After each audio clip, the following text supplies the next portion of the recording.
Good morning. I welcome you again in my YouTube channel that is More English, and today I am with a fresh topic, that is second poem in 12th standard textbook Indian Weavers by Sarojini Naidu. As you know that Sarojini Naidu is a well-known figure in freedom fighting movement or the freedom fighting struggle. She was basically a political activist, feminist, and still she is the first uh, Indian woman who became the president of Indian National Congress. She was an important figure in Indian struggle in independence. Her work has been recognized, and she has been titled as Nightingale of India. Uh, Later on, she became governor and so on and so forth. That is a history. But in this poem, Sarojini Naidu has focused on the human life, the stages of the human life. By taking the example of Indian weaver, she is just focusing our attention towards human life or the stages of the human life. Indian Weavers is a very short poem where the poet talks about the three types of garments that the weavers weave at three particular times of a day. दिवसभरातल्या तीन वेगवेगळ्या वेळी विणकरांनी वेगवेगळ्या प्रकारचे जे कापड विणलेले आहेत त्याच्याबद्दल कवयित्री बोलते आहे.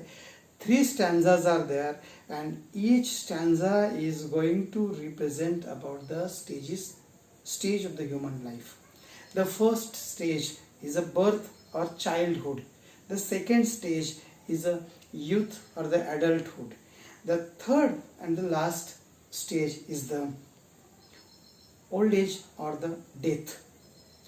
Again, in the poem, the colors mentioned in the stanzas are very significant one. The detail regarding the poem and the critical appreciation we will say later on in the next part of the video. Today I will read the poem and I will explain to you. Okay, so look at the first stanza. Three different stanzas are there. A stanza is containing 4 different lines. Okay, so the first stanza, Indian Weavers by Sarojini Naidu. Weavers weaving at break of day, why do you weave a garment so gay? Blue as the wing of halcyon white, we weave the robes of a newborn child. So in the very first in the very first stanza, the poet is creating very enthusiastic atmosphere here.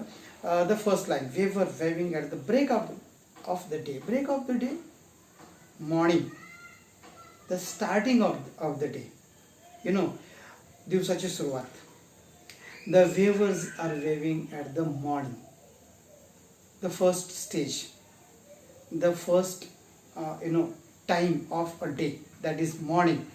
Yes, ते जे विणकर आहेत ते सकाळी दिवस सुरू झाल्याबरोबर, दिवस उगवल्याबरोबर विणायला सुरुवात करतात.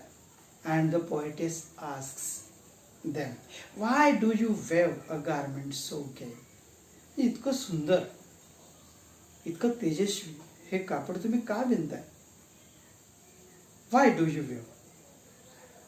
In every second line of every stanza there is a question by the poet.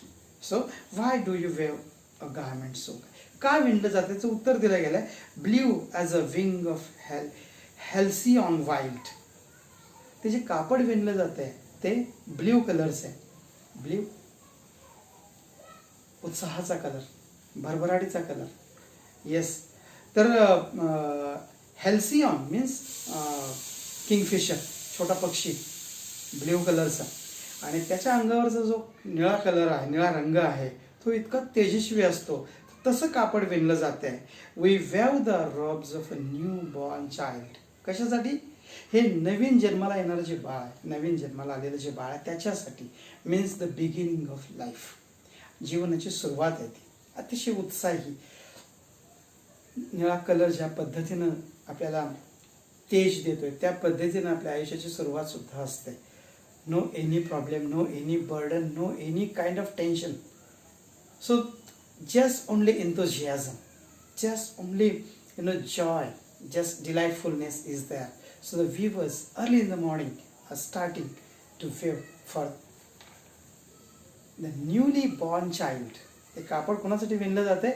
नवीन जन्माला आलेलं जे बाळ आहे, नवजात अर्भक जे आहे त्याच्यासाठी. ते म्हणजे त्याचं तर आयुष्य सुरू झालं आहे. The first stage in his life, the childhood.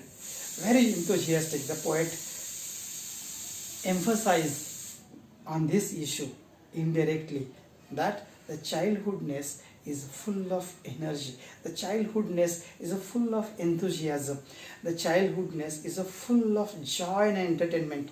आणि त्याचं प्रतीक आपल्याला इथं ह्या निळ्या रंगाच्या कापड विणण्याच्या कृतीतून आपल्याला दिसतंय. So in the first stanza we see the first stage of the human life, and that is childhood days. Now come to the second one, second stanza. Weavers weaving at fall of night, why do you weave a garment so bright? Like the plumes of peacock, purple and green, we weave the marriage bells of a queen. Weavers weaving at fall of night, ही दुसरी वेळ कवीनं निवडलेली आहे दिवसभरातली. Fall of night, evening, सायंकाळ झालेली असते, अशी ती वेळ आहे. म्हणजे दुसरी स्टेज आपल्याला म्हणता येईल.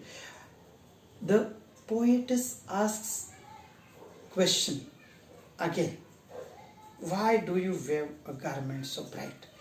इतकं ब्राईट, इतकं सुंदर अशा प्रकारचं कापड तुम्ही सायंकाळच्या वेळेला विणताय का? पण कशासाठी?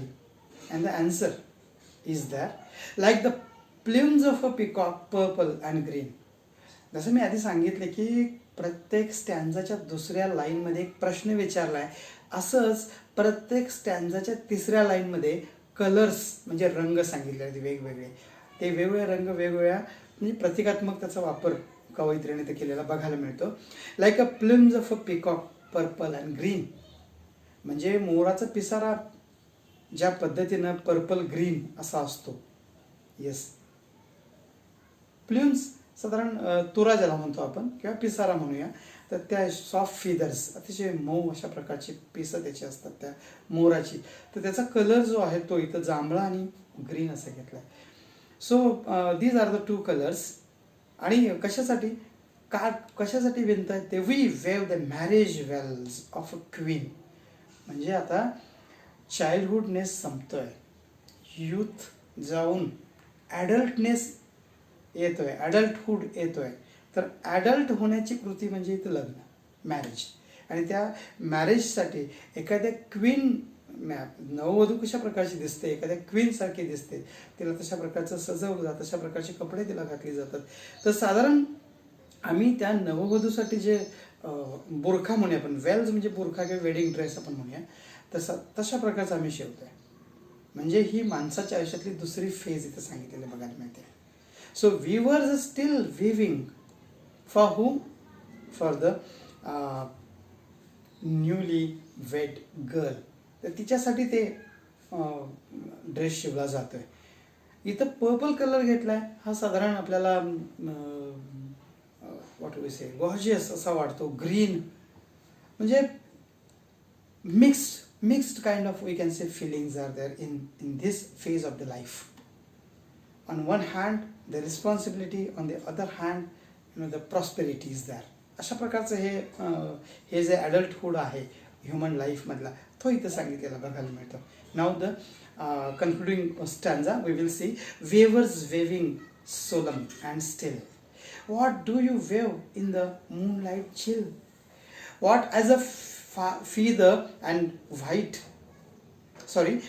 as a feather and white as a cloud, we wave a dead man's funeral shout. Weavers waving solemn and still, म्हणजे हळुवारपणे अजून संत गतीने त्यांचं काम ते चालूच आहे. इट्स मूनलाईट, आता रात्र झालेली आहे. Why do again the question is that, why do you weave in the moonlight chill? ह्या चंद्रप्रकाशाच्या शांततेत सुद्धा तुम्ही अजून काय विणताय? कोणासाठी, कशासाठी? Yes, white as a feather and white as a cloud.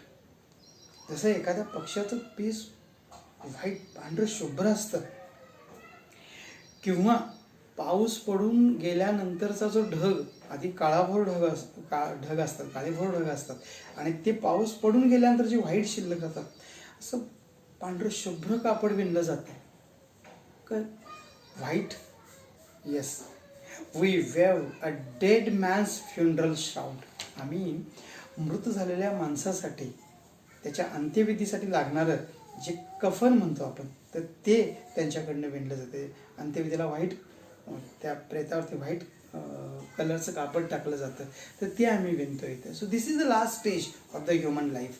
In the first stanza childhood, in the second stanza adulthood, and in the third stanza old age and death. So this is very remarkable, subject the poet is going to discuss from the point of view of the Indian weavers. तर इथं माझं फक्त discussion मी थांबवलं आहे. याच्यानंतरच्या व्हिडिओमध्ये आपण या कवितेच्या स्टँजाची रचना, त्याची राईम स्कीम, त्यामध्ये असलेले फिगर्स ऑफ स्पीच, ज्याला आपण अलंकार म्हणतो, हे सगळे आपण नंतरच्या व्हिडिओमध्ये बघायचे.